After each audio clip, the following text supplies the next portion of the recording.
நண்பர்களுக்கு வணக்கம். விவசாய உலகம் சேனல் வழியா உங்களை எல்லாத்தையும் சந்திக்கிறது நான் ரொம்ப மகிழ்ச்சி அடைகிறேன். இன்னைக்கு எந்த வீடியோ பத்தி பார்க்க போறோம் அப்படின்னா, இந்த நோய் தடுப்பு மேலாண்மை பத்தி நம்ம பார்த்துக்கிட்டு இருக்கோம். அந்த வீடியோவோட தொடர்ச்சி இன்னைக்கு நாம இதை பார்க்க போறோம். இன்னைக்கான வீடியோ என்ன அப்படின்னா, இப்ப நம்ம தூய் நாட்டு கோழி விற்பனையாளர்கள் குழுவில் ஜூலை 9 பாத்தீங்கன்னா ஒரு நண்பர் ஒரு பதிவு போட்டிருக்காரு.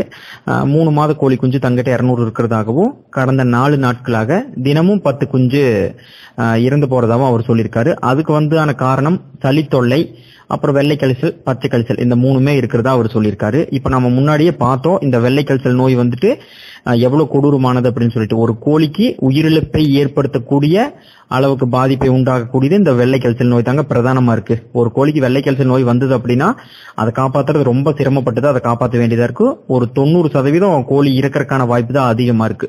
இப்ப நீங்க ஒரு 100 கோழி வளர்த்துறீங்க அப்படின்னா 100 கோழியில் ஒரு 2 கோழிகளுக்கு வெள்ளை கழிச்சல் வந்ததுன்னா கூட மத்த எல்லா கோழிகளுக்குமே வெள்ளை கழிச்சல் நோய் வர்றதுக்கான வாய்ப்பு தான் அதிகம். அதனால நண்பர்கள் நோய் தடுப்பு மேலாண்மை கரெக்டான முறையில பின்பற்றணும் அப்படின்னு நான் எல்லாத்துக்கிட்டையும் கேட்டுக்கிறேன். இந்த வெள்ளை கழிச்சல் நோய் பாத்தீங்க அப்படின்னா, இப்ப ஒரு குஞ்சு 2 குஞ்சு தாக்குச்சு அப்படின்னா மத்த எல்லா குஞ்சுகளுக்குமே பரவக்கூடிய ஒரு தன்மை இந்த வெள்ளை கழிச்சல் நோய்க்கு இருக்குங்க. அதனால நீங்க முறையான தடுப்பு மருந்து கொடுத்துக்குங்க. இப்ப நம்மள எப்படி ஒரு வெறிநாய்க்கு அடிச்சிருச்சுன்னா நம்ம ரேபிஸ் நோய் வர்றதுக்கு இல்லாம நம்ம முன்னெச்சரிக்கையா ஒரு தடுப்பு மருந்து போடுறோமோ, அதே மாதிரி நீங்க வளர்த்துற உங்களுடைய கோழிகளுக்கு இந்த வெள்ளை கழிச்சல் நோய்க்கு எதிரான ஒரு தடுப்பு மருந்து நீங்க கண்டிப்பா கொடுத்து வளர்த்தினா மட்டும்தாங்க இந்த நாட்டுக்கோழி வளர்ப்பை நம்ம சக்சஸ் பண்ண முடியும்.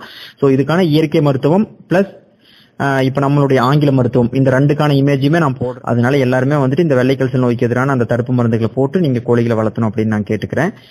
நன்றி நண்பர்கள்.